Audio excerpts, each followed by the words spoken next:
नमस्कार व्यूवर्स, आप देख रहे हैं अपना ग्रेट दमोह यूट्यूब चैनल को लाइक, सब्सक्राइब व शेयर ज़रूर करें।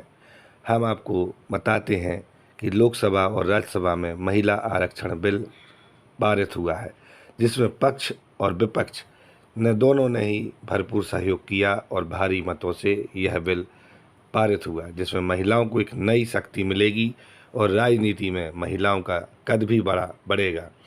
और देखने में आया है कि महिलाएं की जो आधी आबादी है उसमें राजनीति में बड़ी भूमिका सक्रियता रहती है, लेकिन लोकसभा और राज्यसभा में कम महिलाएं ही चुनकर पहुंच पाती हैं। ऐसे में यह बिल उनकी शक्ति को बढ़ाएगा और राजनीतिक में महिलाओं का कद भी बढ़ेगा और महिलाओं की सुरक्षा की गारंटी भी बढ़ेगी। आइए सुनते हैं पक्ष और विपक्ष ने और बुद्धिजीवी महिलाओं ने इस बिल को लेकर करके और पारित करके हम सबके लिए गौरवान्वित होने का विषय है कि जो महिलाएं इतनी कर्मठ होती हैं, जो हर काम को इतनी सक्रियता से करती हैं। कुछ बोला है, लेकिन उसके बावजूद भी ये बिल पारित हुआ और हम सब नारियों के लिए बहुत गौरव का विषय है। आने वाले समय में ये 33% जो आरक्षण मिला है, उसके लिए महिलाएं बढ़ चढ़कर आगे आएंगी और बेहतर देश के निर्माण में हम सबकी सहभागिता होगी।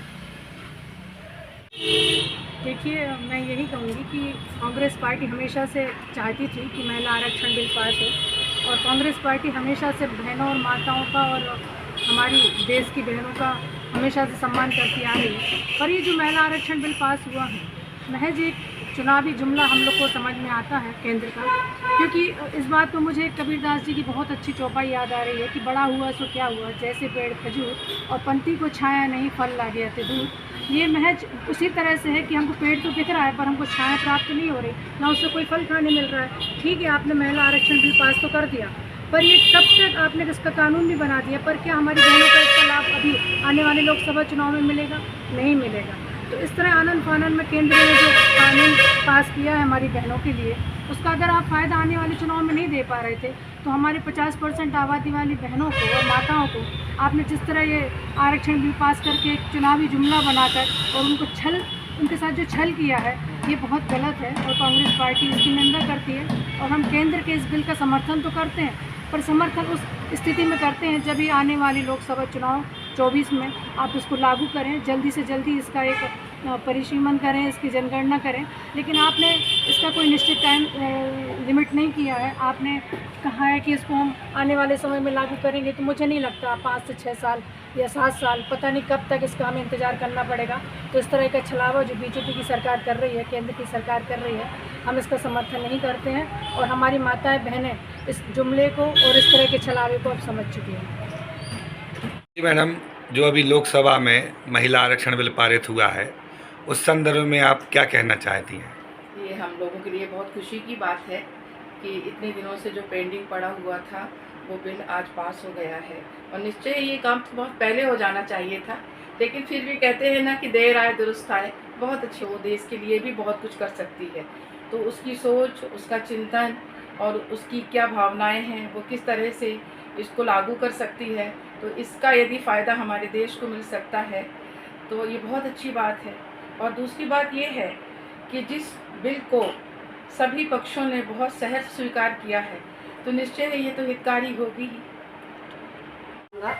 जो अभी तक लोग कह रहे थे कि मातृशक्ति है, मातृशक्ति है, हमारे पूर्वज और हमारा सनातन तो समझता था, लेकिन आज हमारे भारत के प्रधानमंत्री ने इस बात को मुहर लगा दी कि सच में मातृ जो है वो शक्ति है और उन्होंने उसको शक्ति के रूप में स्वीकारा है। और जो 33% आरक्षण जो उन्होंने संसद में पास कराया है वो काबिले तारीफ़ है और इसका आगे हमको इसके परिणाम देखने मिलेंगे कि महिलाओं की जो भागीदारी है, आज हम देख रहे थे कि जब संसद में खड़ी होती तो कितने % महिलाओं का रहता था। जब महिलाओं की भागीदारी ज़्यादा बढ़ेगी तो उसके अच्छे परिणाम होंगे। हमारे देश की स्थिति, हमारे समाज की स्थिति, हमारे शहर की स्थिति, सभी में बदलाव आएगा, क्योंकि जो महिला है वो समाज की धुरी है, देश की धुरी है और घर, ये सब आना एक तरह से मातृशक्ति के लिए बहुत अच्छी बात है। और सच्ची जो हमारा नवरात्रि होता है पर्व, वो अब सच में वंदनीय होगा और माना जाएगा।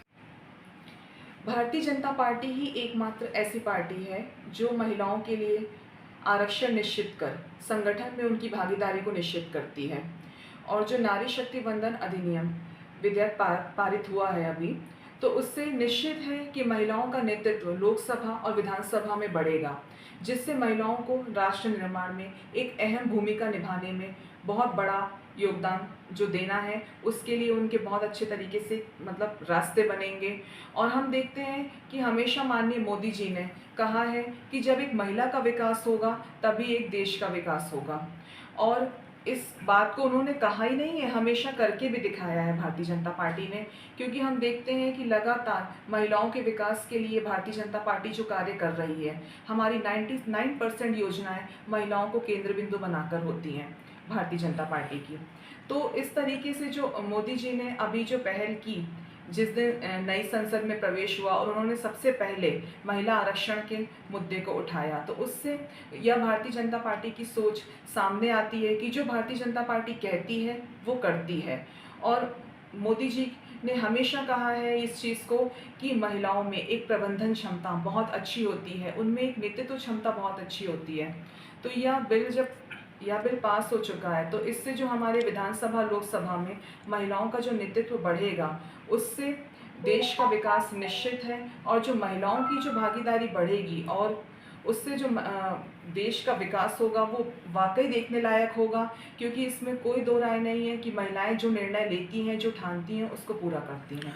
महिला आरक्षण बिल में विपक्षियों ने भी पूरा साथ दिया है पारित कराने में, लेकिन उसके बाद भी विपक्ष द्वारा कहा जा रहा है ये चुनावी जुमला है। इसके विषय में आप क्या कहना चाहते हैं? वोट बैंक की राजनीति है सीधा सीधा।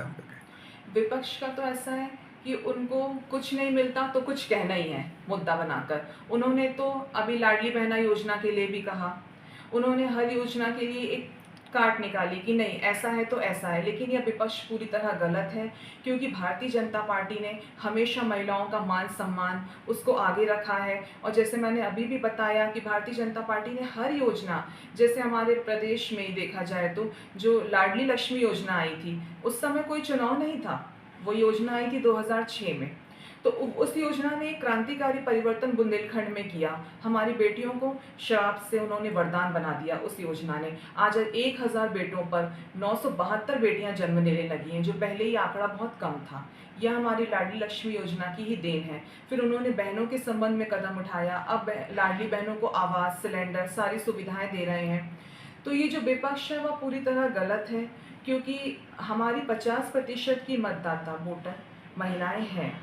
और मोदी जी ने हमेशा इस चीज़ को, हमारी केंद्र सरकार ने, हमारी राज्य सरकार ने महिलाओं के लिए हमेशा वो सुविधाएं की हैं, हमेशा उनका विकास करना चाहा है तरह तरह की योजनाओं के माध्यम से, ताकि उनका विकास हो और उनके विकास से ही देश का विकास हो। तो इसके पीछे भारतीय जनता पार्टी की एक बहुत अच्छी सकारात्मक सोच है, और इसके लिए तो हम पूरी मातृशक्ति की तरफ से माननीय मोदी जी को बहुत बहुत धन्यवाद देते हैं कि उन्होंने हमारा सम्मान इतना बढ़ाया। एक प्रश्न और था आपसे। विपक्ष का कहना ये भी है कि 10 साल से 9वां वर्ष कंप्लीट हो गया है केंद्र सरकार में भाजपा का, उसके बाद अंतिम समय में ही बिल पारित क्यों कराया गया? इसके विषय में आप क्या कहना चाहते हैं? ऐसा कुछ भी नहीं है कि अंतिम समय में ये बिल पारित कराया गया। इसकी योजना पहले भी ये मुद्दा उठा था, सुषमा स्वराज जी ने भी ये मुद्दा उठाया था, और उस समय यह हो नहीं पाया था कुछ कारणों से। लेकिन यह मुद्दा निरंतर उठता रहा है, और अब जब यह मुद्दा फिर से अभी उठाया गया और ये बिल जब रखा गया है, तो यह बिल निर्विरोध पास हुआ। इस पे सभी की पूर्ण सहमति थी कि हाँ ये होना चाहिए था। और जैसा कि आप कह रहे हैं कि विपक्ष कहता है कि भाई अभी क्यों, चुनाव के समय क्यों, उन्होंने यही मुद्दा लाडली बहना के समय उठाया अभी कि ये योजना उन्होंने वोट बैंक के लिए की है। लेकिन मैं तो यही कहना चाहूँगी कि भारतीय जनता पार्टी की शुरू से योजनाएं, बेटी के जन्म से लेके, शादी से लेके, शिक्षा तक की जो योजनाएं हैं, लगातार भारतीय जनता पार्टी बनाती जा रही है और उसको लागू भी करती जा रही है, और उसका सफल क्रियान्वयन हम पूरे प्रदेश में और देश में देखते हैं। जैसा मैंने आपको बताया कि जब लाडली लक्ष्मी योजना आई थी तब कोई चुनाव नहीं था, तो फिर अगर हर चीज के पीछे चुनावी मंशा होती तो फिर क्यों भारतीय जनता पार्टी नारी शक्ति पे? एक चीज़ देखने में और आया है, बहुत पहले से पंचायत में महिला शक्ति को आरक्षण मिला था, लेकिन ग्राउंड जीरो पर जब जाके देखा जाता है तो हमेशा पति प्रतिनिधि ही प्रतिनिधित्व करते हैं। तो क्या आरक्षण एक नाम मात्र का होता है महिलाओं का, कि उनके दायित्व के लिए भी। इसके लिए आपकी पार्टी क्या काम करेगी कि महिला ही सभी दायित्व निभाए अगर वो निर्वाचित होकर आई है तो? स्थानीय निकाय चुनाव में महिलाओं को 50% का आरक्षण दिया गया था और दिया है, तो उस पे जैसा आप बोल रहे हैं कि हम जब ग्राउंड लेवल पे जाकर देखते हैं तो पुरुष प्रतिनिधित्व करते हैं और महिलाएं घर बैठ जाती हैं, तो इसमें गलती पार्टी की नहीं होती है। उन्होंने तो आरक्षण निश्चित किया है कि भाई महिलाओं को हम सीट देंगे, लेकिन अगर ऐसा कुछ हो रहा है तो उसमें बहुत कुछ दोषी कसूरवार हम ही होते हैं कि हम ऐसा क्यों होने देते हैं। हाँ, और दूसरी चीज़ जो आप बोल रहे हैं कि पार्टी इसमें क्या करेगी, तो अभी हम देखते हैं कि लगातार जो हमारी संगठनों की बैठक होती है तो उसमें जैसे जो जनप्रतिनिधि होते हैं उनसे ये सवाल किए जाते हैं, अगर कभी ऐसा हुआ कि महिला किसी पद पर है और उनके अगर पति बैठक में आते हैं तो ये प्रश्न तुरंत रखा जाता है कि भाई आपकी वाइफ क्यों नहीं आई है, क्या वो आती नहीं है, क्या आप उनको भेजते नहीं हैं। इस पर संगठन की जो शीर्ष नेतृत्व के मुखिया हैं वो तुरंत प्रश्न उठाते हैं और कोशिश यही रहती है कि जो महिला जीत कर आई है वही अपना दायित्व संभाले, वही पदभार संभाले, ताकि महिलाओं को प्रेरणा मिले और यह आरक्षण सफल हो।